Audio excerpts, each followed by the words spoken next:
RT is sitting down with a man who has been a cause of much controversy here in the U.S. over the last years, Kevin Barrett, member of SPINE, Scientific Professionals Investigating 9/11. Kevin, thank you very much for sitting down with us today. Well, thanks for inviting me, Anastasia.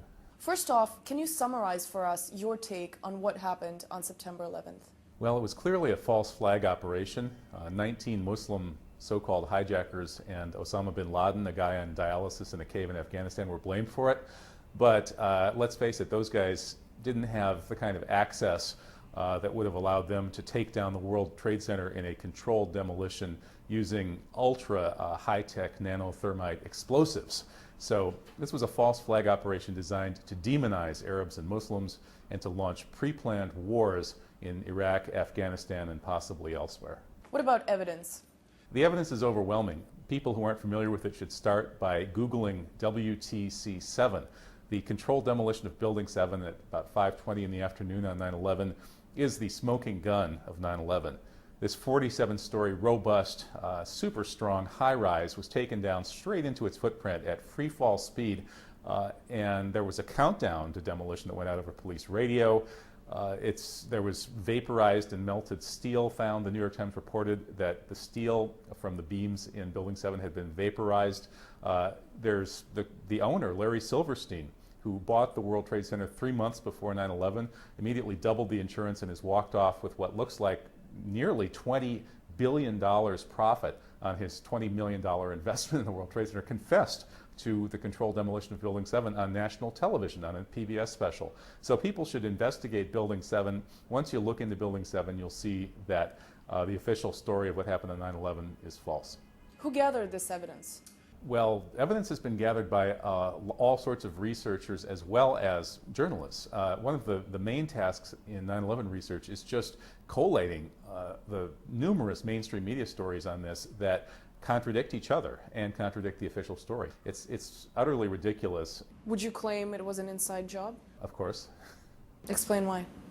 If Dick Cheney, the Vice President of the United States, was in the presidential command bunker acting as commander-in-chief that day, there was an unconstitutional transfer from Bush to Cheney of the power of commander-in-chief, and Cheney was in that bunker before 9:15 in the morning, and yet the 9/11 Commission covered that up and lied very obviously, trying to claim that he didn't even get there until after 10 a.m.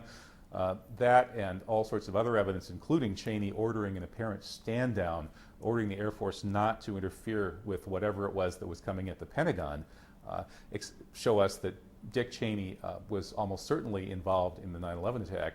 If the Vice President of the United States is involved in this attack, I think we can call it an inside job. Well, if you say that the facts show that it was an inside job, why do you think the majority of Americans doesn't support that opinion?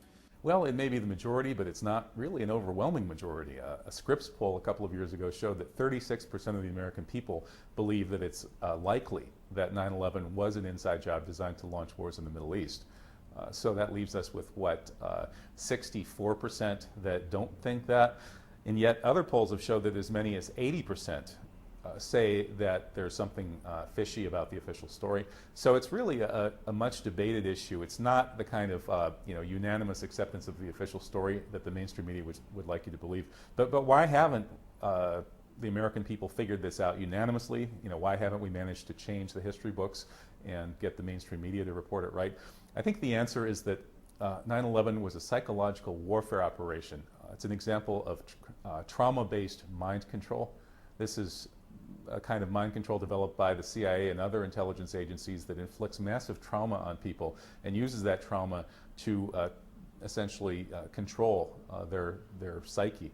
And 9/11 traumatized the American people so badly that most people just don't want to go there. It takes a certain kind of courage and a fearless desire for truth. There was a point where you received death threats for what you were saying. What does that tell you? I did have Bill O'Reilly go on his show and say that I should be taken out in a mob hit and thrown into the river and be found floating in Boston Harbor. And then I've also had lots of email death threats from lesser individuals. And I guess that shows that 9/11 truth is a very sensitive area. People you know, it's kind of the official story is a religion. It's a sacred myth. And in any culture, the people who question a sacred myth are usually burned as heretics. I think it's wonderful, though, that the sacred myth of 9/11 has been questioned so much that it's no longer that heretical to do so. I can still be alive after 3 years of questioning this myth full time. And when you talk to ordinary Americans in the street, they're not really believing in it as if it were a genuine sacred myth anymore. It's more of a legend, which folklorists say is a tale or a story that people argue about. They don't know whether to believe it or not. Let's talk about accountability. Do you think someone needs to be held accountable for what happened? Absolutely. The family members of the people who died on 9/11, the first responders, the survivors, these people are demanding accountability. They want to know why their loved ones died, and that's why they're supporting the New York City ballot initiative. We don't just need transparency, we also need justice and closure. And for the many people in New York who suffered, and people all around the world who suffered from 9/11, need the truth in order to achieve closure. Let me follow up on that. You mentioned groups that are calling for a new, unbiased investigation to start things over and look into events from the beginning. Do you think that's possible with all the versions out there at this point? Sure. I think the first real investigation that is run by people of integrity and has subpoena power will break the case. It will get to the truth. The reason is that so much evidence is already accumulated. The work has been done. It just takes the political will to take this evidence and use it in court to prosecute the guilty and establish the truth. There was a point where you called America's war on terror phony. Why would you do that? That's a big part of America's foreign policy for several years. Well, you know, even people who haven't figured out that 9/11 was an inside job should easily understand that this war on terror is phony. After checking out the statistics, I discovered that you are 30 times more likely to die from lightning than terrorism. You are 10 times more likely to drown in your bathtub than to die in a terrorist attack, if you're in the US. Clearly, terrorism is not even remotely a threat. Yes, we had these buildings blown up by whoever it was that blew them up with nanothermite explosives on 9/11, but even adding up all those deaths, statistically, you still have terrorism being a non-factor. Why, then, is the media telling us that we should be afraid of terrorists everywhere we go? We have to look over our shoulder, and when you're on the subway, watch out for packages and all of this nonsense. When you're in the airport, the threat level has just been raised to orange. Watch out, don't try to bring any toothpaste on board. Those Muslims are going to blow up the plane with toothpaste and peroxide. It's utterly and completely ridiculous. It's a fraud.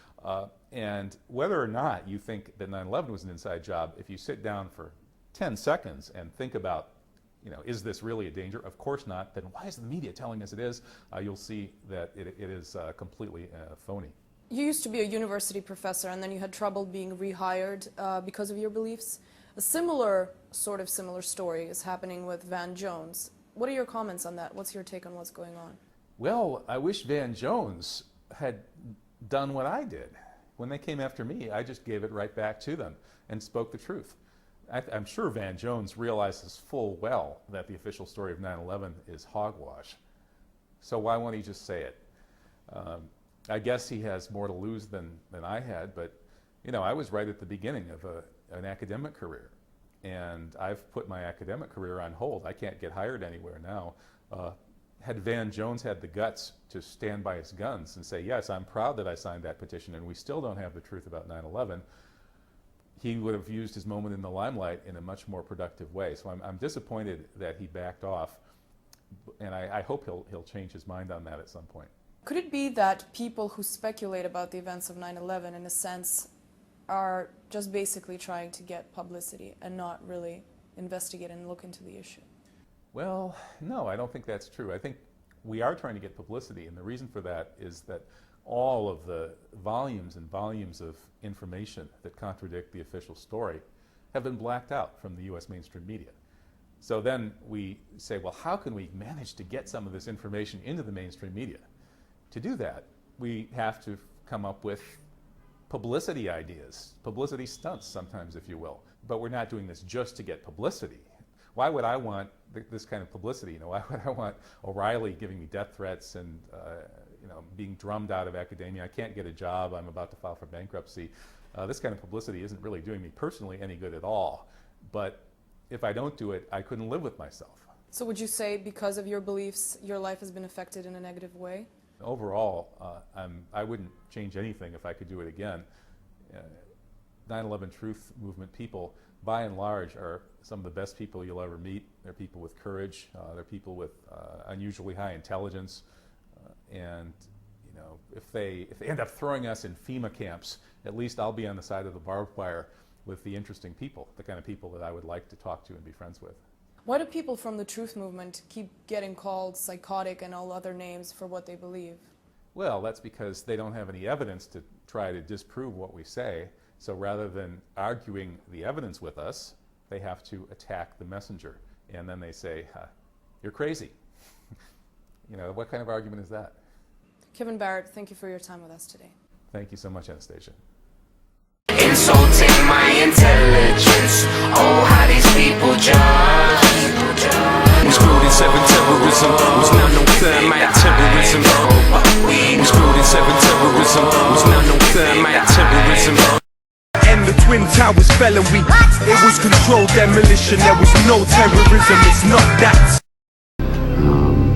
If you wish to bring anybody who's ever watched a building being demolished on purpose knows that if you're going to do this, you have to get at the under infrastructure of a building and bring it down. First, let the technical truths emerge. Then, if necessary, cope with the inevitable conspiracy and other questions. Buildings tend to fall over. They don't fall straight down through the path of greatest resistance. Buildings tend to fall over. This is a controlled demolition. Typically, a tall building like this is demolished by placing thousands of cutter charges throughout the columns and beams, detonating them in a very precise order. This is a controlled demolition, synchronistically timed floor by floor, detonating them in a very precise order. This is a controlled demolition, synchronistically timed floor by floor. This is a controlled demolition. So the result is an implosion. This is a controlled demolition. So the result is an implosion. This is a controlled demolition. We have straight down symmetrical collapse into its own footprint. This is a controlled demolition. This is what a high-rise looks like when it's being demolished with explosives. This is a controlled demolition. We have straight down symmetrical collapse into its own footprint. This is a controlled demolition. Can I get with 2.3 trillion? When does a citizen become a civilian? When did the heroes morph into the villains? How can 2 planes powderize 3 buildings? These are questions that could get you murked, politically, socially, physically put into the dirt. Many swear that there's some kind of conflict of interest within. The conflict depends upon what you're interested in. You can chant 9/11 was an inside job all day until you say the Mossad and pay closer attention to Flight 175 and the odd cylindrical pod beneath the fuselage. Then it's 2+2 level addition after you factor in the flight termination systems and flashback to the cash that good rabbi stole, September 10th style, right down the rabbit hole. Can I get with 2.3? You can get unlimited corporate news. What can I get with 2.3? You can have any mercenaries you choose. What can I get with 2.3 trillion? You can steal a couple million souls. What can I get with 2.3? You can get everything under control. The missile they hit the Pentagon with was not an act of randomness. It murdered accountants, bookkeepers, and budget analysts. That side of the building was retrofitted prior to this to withstand bomb blast and nicknamed the catcher's mitt.